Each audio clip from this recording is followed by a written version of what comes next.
दादा डॉक्टर काय म्हणाले? हा काय आलंय रिपोर्ट्स मध्ये काय म्हणाले? आनंदीला नेमकं काय झालंय?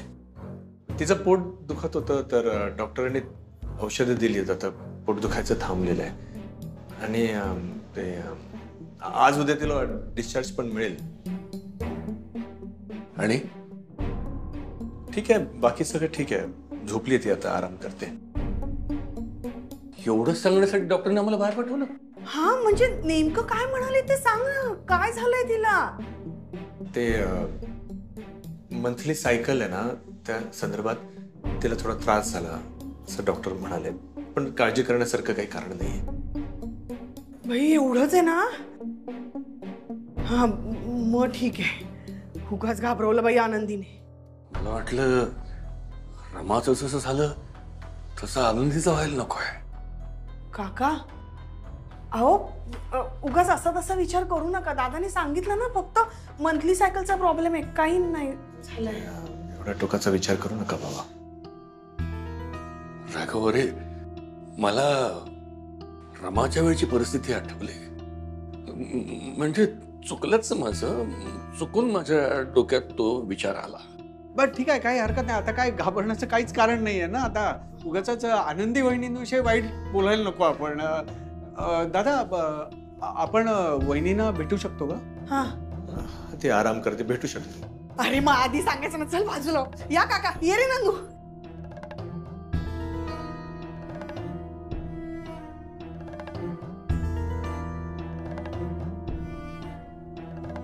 काय ग आनंदी, बरं वाटतंय ना आता? अगो किती घाबरवलंस आम्हाला. मला वाटलं होतं की ती 2 दिवस ऑफिसला जायची दगदग झाली ना, म्हणून झालं हे सगळं. मीच म्हणालो 2 दिवसात ऑफिस उभं करायला पाहिजे म्हणून. आणि उगाच त्याचा त्रास झाला माझ्या लेकीला. राघव, यापुढे मी कसलीही घाई करणार नाही. तुम्हा दोघांना जे करायचं ना ते मनाप्रमाणे करा. मी अजिबात लोडवड करणार नाही. आणि त्या सगळ्या गोष्टीचा माझ्या आनंदीला त्रास व्हायला नको. आणि आनंदी, आता रात्र रात्र जागून कामं करणं बंद. मुळात ना आता सगळी कामं स्वतःच्या अंगावर घेणं बंदच करतो. आणि हो आनंदी वहिनी, आता जरी डिस्चार्ज मिळाला तरी काळजी घेणं गरजेचं आहे. आणि प्लीज आम्हाला तुमची काळजी घेऊ द्या. नाहीतर कसं होईल की तुम्हालाच बरं वाटत नाही आणि तुम्ही आमचीच काळजी घेताय.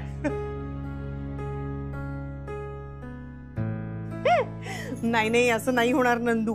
कारण आईच स्वतः आनंदीची काळजी घेणार आहे.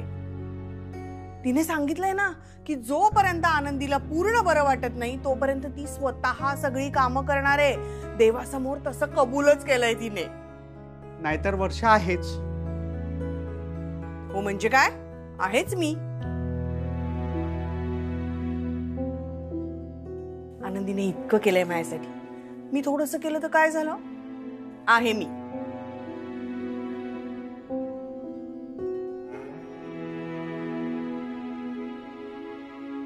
आनंदी बाळा, काय झालं?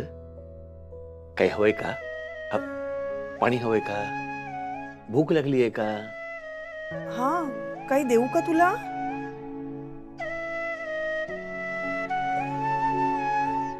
हे बघा आनंदी बाळा, आता यापुढे भूक नाही, आता खाते नंतर खाते असं चालायचं नाही. त्रास करून घेणं, दगदग करणं अजिबात चालणार नाही, कळलं?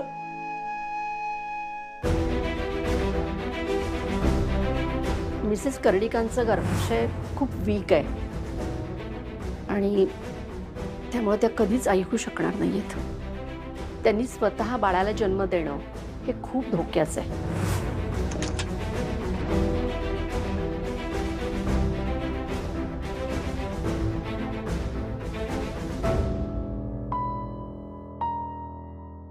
दादा काय झालंय? काय नाही. मग असे अचानक बाहेर का निघून आला? काय लपत आहे का? ते आनंदी थकली आहे खूप. ते अशक्तपणा आहे तिला. नाही, वहिनींचं समजू शकतो मी, पण त्या तिथे काहीच बोलत नाही आणि तुम्ही हे असं काय झालंय दादा नक्की? नाही अरे नंदू, तेच तिची तब्येत बरी नाही म्हणून थोडंसं टेन्शनमध्ये होतो मी, आणि सगळेजण येऊन बोलत तिच्याशी, मी म्हणून बाहेर येऊन बसलो. नाही दादा, मी तुम्हाला आजपर्यंत अनेकदा टेन्शनमध्ये बघितलंय, पण आता तुमची आणि आनंदी वहिनींची जी अवस्था झाली ना, ती पाहून मला नाही असं वाटत काहीतरी वेगळं झालं नक्की. दादा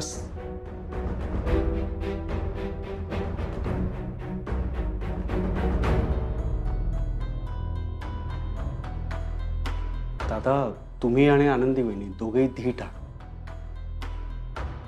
तुमच्या पुढे कितीही कठीण प्रसंग आले तरी तुम्ही एकमेकांसाठी आणि इतरांसाठी उभे राहता.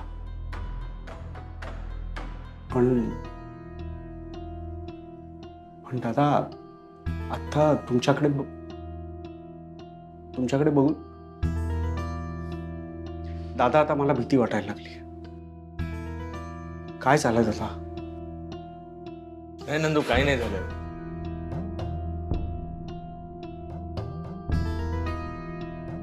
तुम्ही सांगणार नाही आहेत मला? ठीक आहे, मी एक काम करतो, मी डॉक्टरांनाच विचारतो.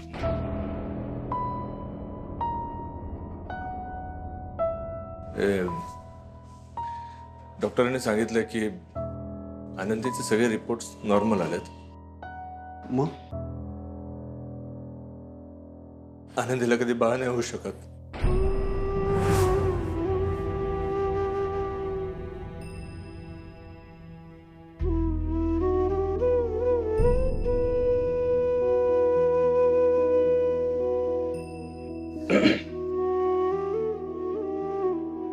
काय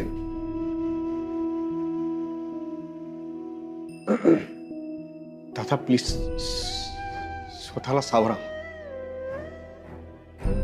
तुम्ही खचून गेलात तर आनंदी वहिनींना कोण सावरणार? आणि तुम्हाला आनंदी वहिनी, ठीक आहे, शक्य नसेल तर काय, चिंगी आहे ना, आनंदी वहिनी तर चिंगीला स्वतःची मुलगी समजतात, तसे सांभाळतात, वाढवतायत. बाळ होणार नाही या गोष्टीचं मला वाईट नाही वाटत नंदू. चिंगी आहे, दुःख या गोष्टीचं आहे की आनंदी गेले कित्येक दिवस हे स्वप्न उरशी बाळगून आहे की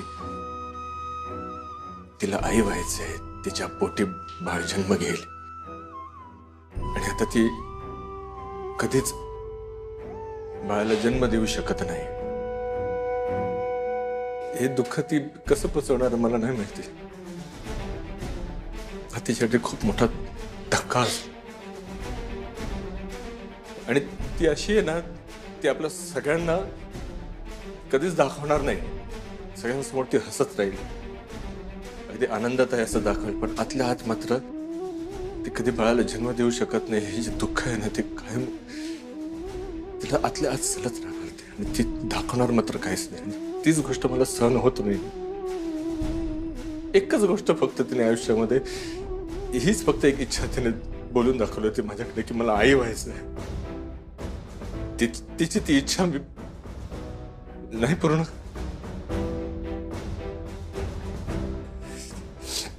आनंदीला एकदा भरवून जाऊ दे, त्यानंतर मग मी सगळ्यांशी बोलणार होतोच.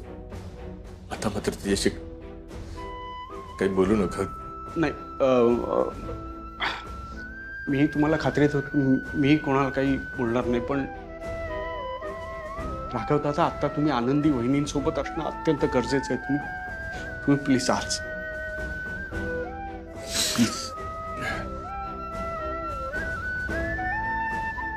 अरे दादा, खरंच काळजी करू का? मी आहे ना तुमच्यासोबत कायम असतो.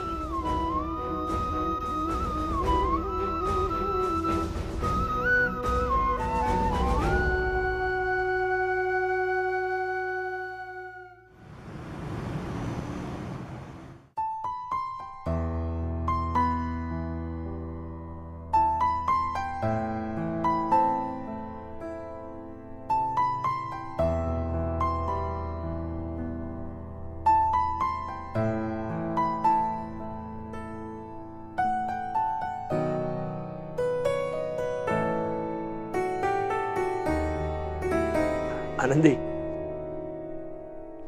मी काय म्हणतो, आता तुला डिस्चार्ज मिळेल ना, तर आपण घरी जाऊ, पण उद्याच आपण कुठेतरी बाहेर फिरायला जाऊया.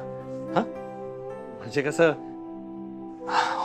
तू असा विचार करत असेल की आपली नवीन नवीन फर्म आपण सुरू केली आहे, पण ठीक आहे ग, क्लायंट अजून आपल्याला मिळायला वेळ आहे ना, तोपर्यंत आपण जाऊन येऊ शकतो ना.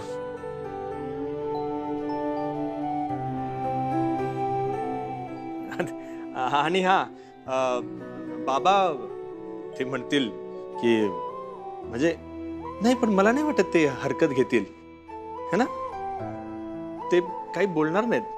आपण बाहेर गेलो तर तुलाही बरं वाटेल, मन बदलेल तुझं.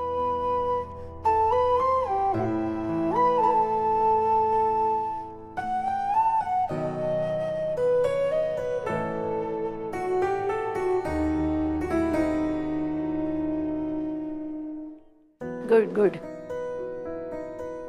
मिसेस कर्णिक, मी सांगितलेल्या सगळ्या गोष्टी नीट लक्षात ठेवा, हं? आणि स्वतःच्या तब्येतीची काळजी घ्या, म्हणजे पुन्हा असा त्रास होणार नाही ना. आणि यांना जे मी डोस लिहून दिलेत ना, ते त्यांना रेग्युलर द्या. आणि कधी काही त्रास झाला तर तुम्ही इथं येऊ शकता. तुम्ही आता निघालात तरी चालेल. Okay, take care. Thank you doctor. Doctor, तुम्ही सांगितल्याप्रमाणे सगळे पेपर्स रेडी. हा, ओके. काय आनंदी वहिनी, कसं वाटतंय आता? दादा, मी सह्या वगैरे केलेल्या आहेत आणि डिस्चार्जचे सगळे पेपर रेडी आहेत आता. हो, हो. मग चला चला, मी सामान भरते, तुम्ही हवं तर पुढे वा. मी आनंदीचं सामान पॅक करून येते. औषधं वगैरे घ्यावी लागतील ना. नाही, आपण एकत्रच जातोय. हो, बर ह्यात औषध. बर बर बर. आणि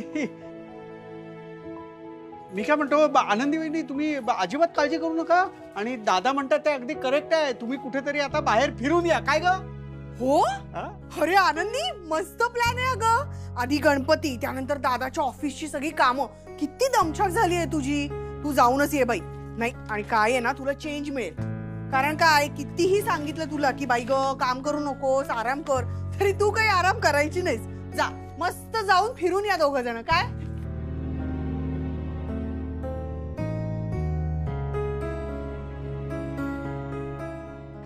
पण मला आधी सांगा, कुठे जाणार आहात ते? काय सगळं बुकिंग मी करून ठेवणार आहे. आणि वर्षा, खर्च मी करणार आहे. या खर्चाच्या बाबतीत तू अजिबात मध्ये पडायचं नाही. हे माझं काय? नाही मध्ये पडायचं, मी नाही मध्ये पडायचं. नाही पडणार आहे. अरे नाही, मला दादा तुम्ही सांगा की तुम्ही कसे जाणार आहात? म्हणजे गाडीने जाणार आहात का बसनी? नाही नाही, आम्ही अजून असं काही ठरवलेलं नाहीये. आणि ते सगळं आनंदी ठरवणार आहे, मी नाही ठरवणार आहे. आनंदी, पण मला काय वाटतं आनंदी, आपण असं करूया, आपण आबांना भेटायला जाऊया. बरेच दिवस त्यांची भेट नाही झाली ना, आपण त्यांना सरप्राईज देऊया. हा, आणि त्यांना सरप्राईज दिलं की कसे खुश होतील ते. खूप बरं वाटेल त्यांना.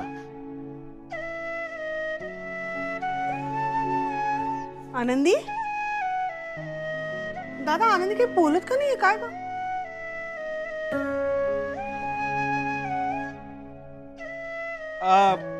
पॅकिंग झालं का तुझं? हो हो हो, झालं. चला, आता आपल्याला आपल्या घरी जायचंय. चला चला चला चला.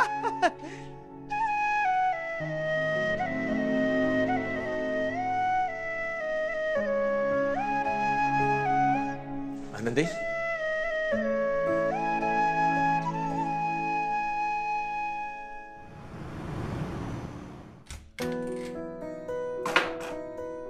आनंदी, राघव थांब, तुम्ही इथेच उभे राहा, मी आले. हा, आनंदी, अशी शांत राहू नकोस, काहीतरी बोल, नाहीतर सगळ्यांना असे प्रश्न पडतील, ते विचारत राहतील, तुला त्रास होईल. दादा, अरे असे इथे का उभे राहिले? चला ना. थांब थांब थांब. काय वर्षा, तू आत ये, त्यांना इथेच राहू दे. थांबा, मी सत्या सावकाश, सामान. सावकाश.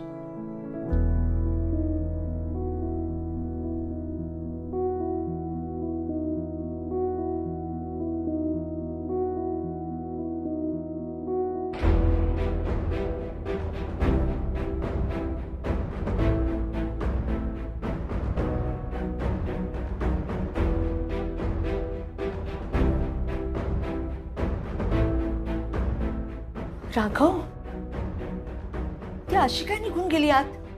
काय झाले तिला? दादा खरं सांग हं? सगळं नॉर्मल आहे ना? नाही सगळं नॉर्मल असतं तर आनंदी अशी वागली नसती. सांग ना काय झालंय? राघव तू आम्हाला फसवतोयस? नाही नाही, ते आजारपणातून आली आहे ना, ती थकली आहे, आराम करायला गेली असेल. मी बघतो ना, काही काळजीचं कारण नाहीये.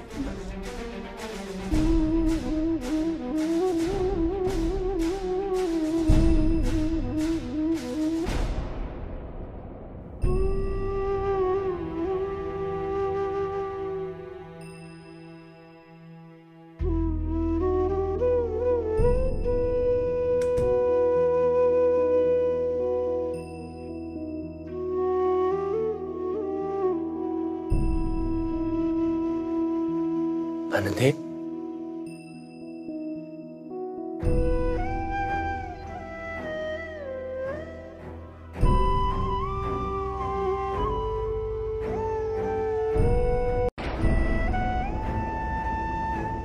आनंदी मला कळते तुला किती त्रास होतोय ते. तू आई नाही होऊ शकत ही गोष्ट तुला स्वीकारता येत नाहीये. बाळाला घेऊन असलेला तुझा उत्साह, आनंद, स्वप्न एका क्षणात उद्ध्वस्त झाली. मी स्वतःच या बातमीने हरलोय. मी काय तुला समजावं? अहो समजतंय मला, तुम्हालाही खूप दुःख झालंय ना, आणि आता माझ्या अशा वागण्यामुळे तुम्हाला माझी काळजी वाटते. पण काय करू, सहनच नाही होते मला. मी बाळाला जन्मच नाही देऊ शकत. आयुष्यात माझ्यासाठी म्हणून ही एक गोष्ट पाहिजे होती मला, ती नाहीये माझ्या नशिबात. आनंदी, तू एक शब्दही नाही बोललीस तरी मला कळतंय तुला काय सहन करावं लागतंय ते. रड, रडून घे आणि मोकळी हो.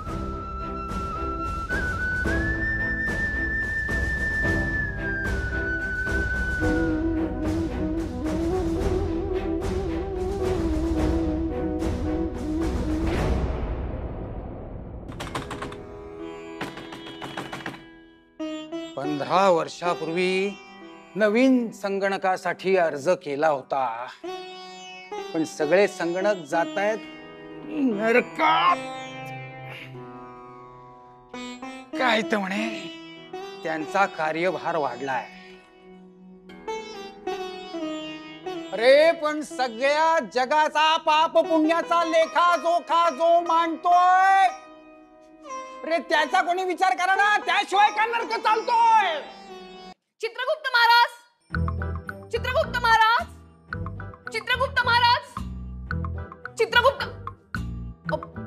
चित्रगुप्त महाराज कुठे आहेत? मला त्यांना भेटायचंय, बोलायचंय मला त्यांच्याशी. सांगा बरं ते कुठे आहेत? हात काढा, हात काढा. चित्रगुप्त महाराज कुठे आहेत? माझ्या महत्वाच्या कामाच्या वेळी माझं लक्ष विचलित करू नये एवढंही कळत नाही का?